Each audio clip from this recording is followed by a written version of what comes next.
All right, guys, back here on the show, and much like you all know, the Super Bowl is coming up this upcoming Sunday, and this week is the start of Media Week, already underway down in New Orleans for the Super Bowl. Obviously, everybody that is anybody is down there for the Super Bowl, right? As the week goes on, more and more people we're going to see go down there. We're going to see a bunch of people at the game, and both teams have already been down there, obviously, getting ready and providing some of the insights leading into the game, right? They've all had probably endless interviews, endless sort of, activities to do outside of the game, is which is I think is one of the most fascinating things, right? Having a whole week to the Super Bowl and having them all down there doing all these sort of things before the biggest game of their careers is such a fascinating, kind of chain of events that not a lot of people talk about. Maybe we'll talk about it more at some point this week. But besides that, not going off on a tangent, right? I thought we talk about some of the most enticing stories and narratives surrounding these two teams, especially meeting again at this same spot, the spot where they met about 2 years ago, where they faced off in the Super Bowl, and now they meet again in New Orleans. So looking at some of the storylines that we have in this rendition of the Super Bowl, one of them, the biggest one, the obvious one, is the rematch aspect of it, right? The rematch that the Eagles would love to win this time around, right? After the Eagles and Chiefs played for everything back in 2022, right? And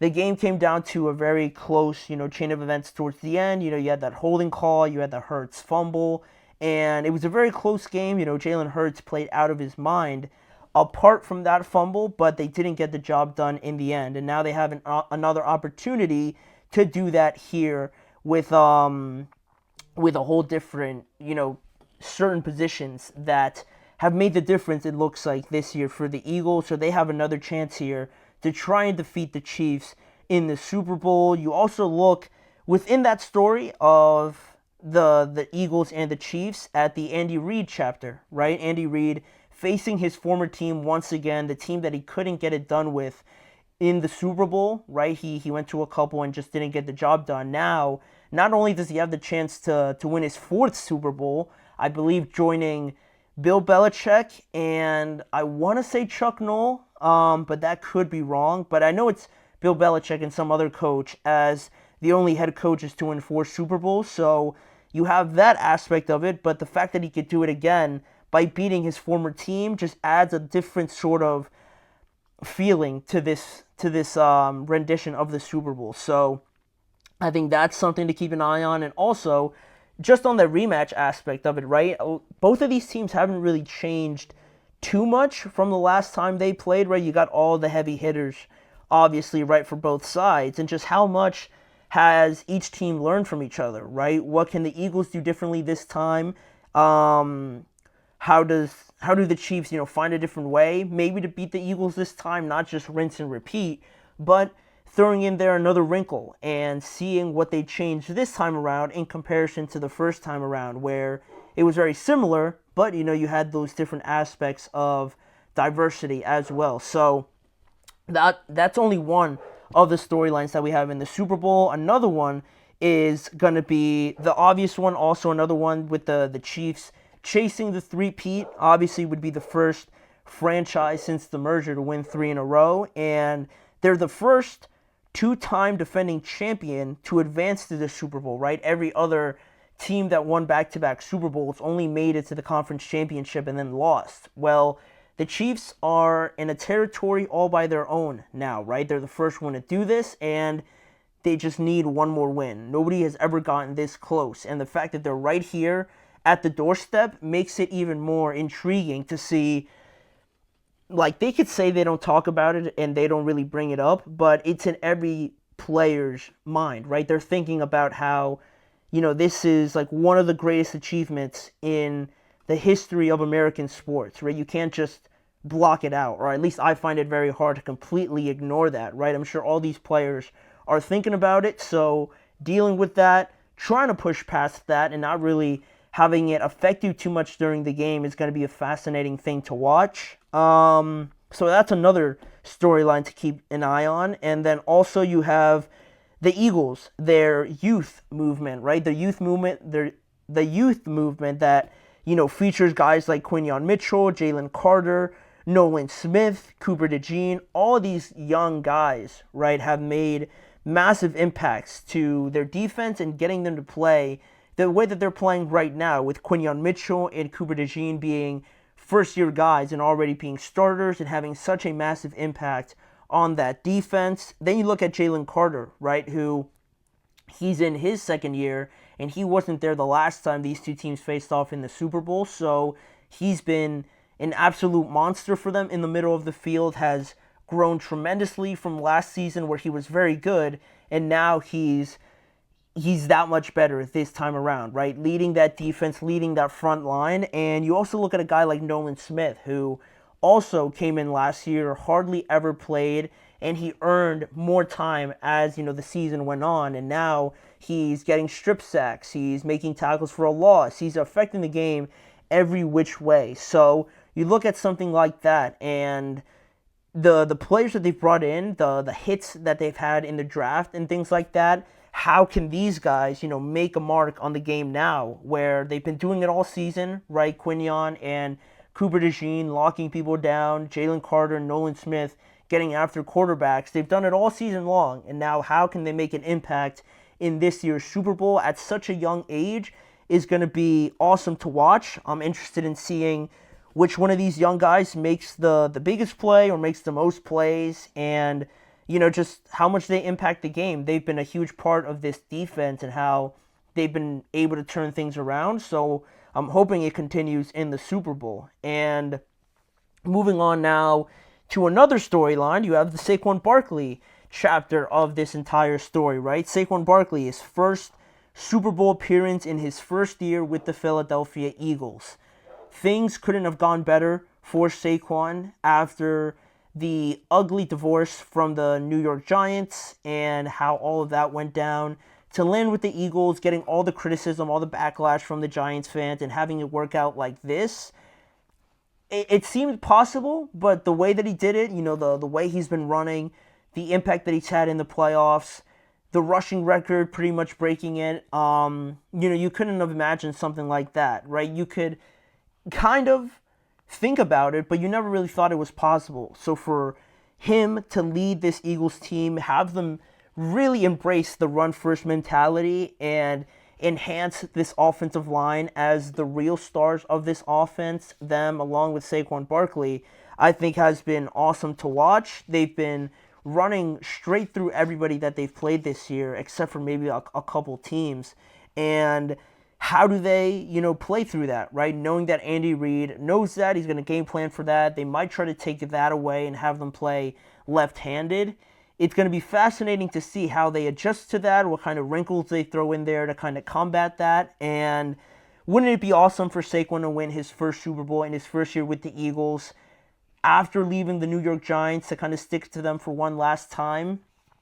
I think that would be pretty sweet for not only Saquon, but for the running back image and the running back group overall, right? After an offseason where they were heavily devalued, I think, and really, I guess, voted against in some aspects, right? That they were really not a popular, vote to go out and pay a lot of money.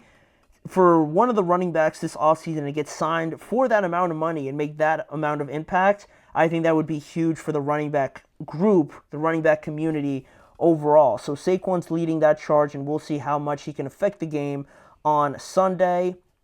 Another storyline I had here was the Chiefs' offensive line against the Eagles' dominant defensive line. Because it was at this point, or no, not at this point, but it was at some point this season where we looked at this Kansas City Chiefs offensive line and we were very concerned about the two left tackles that they had over there. It got so bad that they had to throw their left guard, Joe Thuney, out there and bring in the backup left guard, Caliendo, in to play the starting left guard spot, right? Because they just got to a point where, things were just not working out and they needed to do something. And they've been able to patch that up pretty well. So coming from that moment, having this offensive line be one of their weakest points at the early stage of this season to see where they are right now, how do they match up against one of the most dominant defensive lines in the NFL, or maybe the most dominant defensive line at least this season, right? Because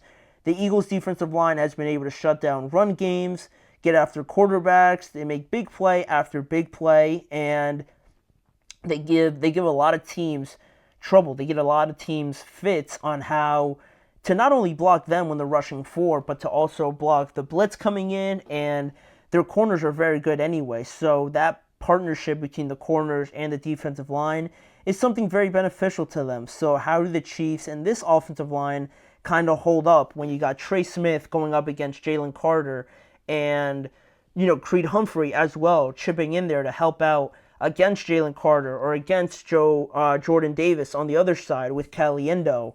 How do you try and stop Nolan Smith going up against Jawan Taylor? Or the other side of things, right? Joe Thuney going up against Nolan Smith or their other pass rusher, right? All these little individual matchups and the communication and different things that each side is going to try is going to be super cool to watch during the game, obviously. So I think that's going to be another intriguing one. And one of the last ones I have on here is Jalen Hurts.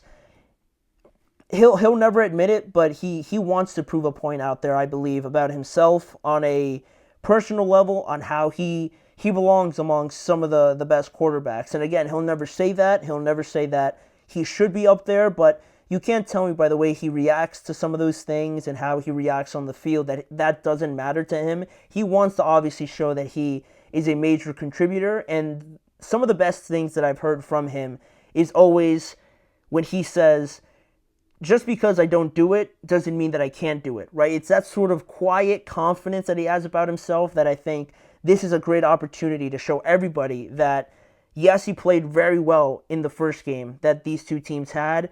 Not only that he could do it again, but this time close things out against one of the best quarterbacks in NFL history. So I think his redemption and kind of him getting his get back and making up for that one error that he made last time in the Super Bowl, I think is really eating at him. And he's going to want to try and go out there and prove a point as well. So that's one of the many storylines as well. And then just the last one here. These are the two best teams at not hurting themselves when it comes to self-inflicting wounds, bad penalties, giveaways,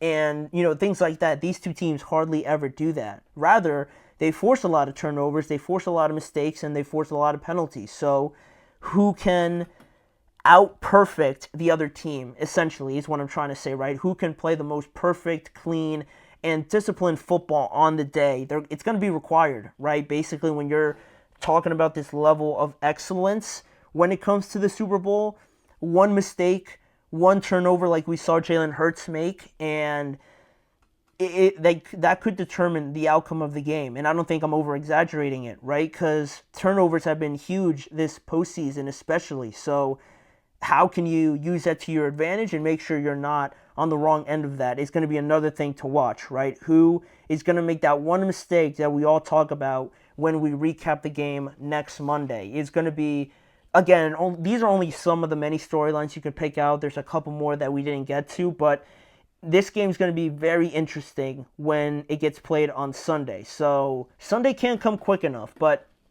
for right now, we're going to continue our series and looking at teams and some of the positions that I feel like they need to improve on most heading into 2025. We talked about the Packers, the Bears, and now we're going to get to the Detroit Lions. So stick around. We're going to talk about where I think the Lions need to improve the most in 2025.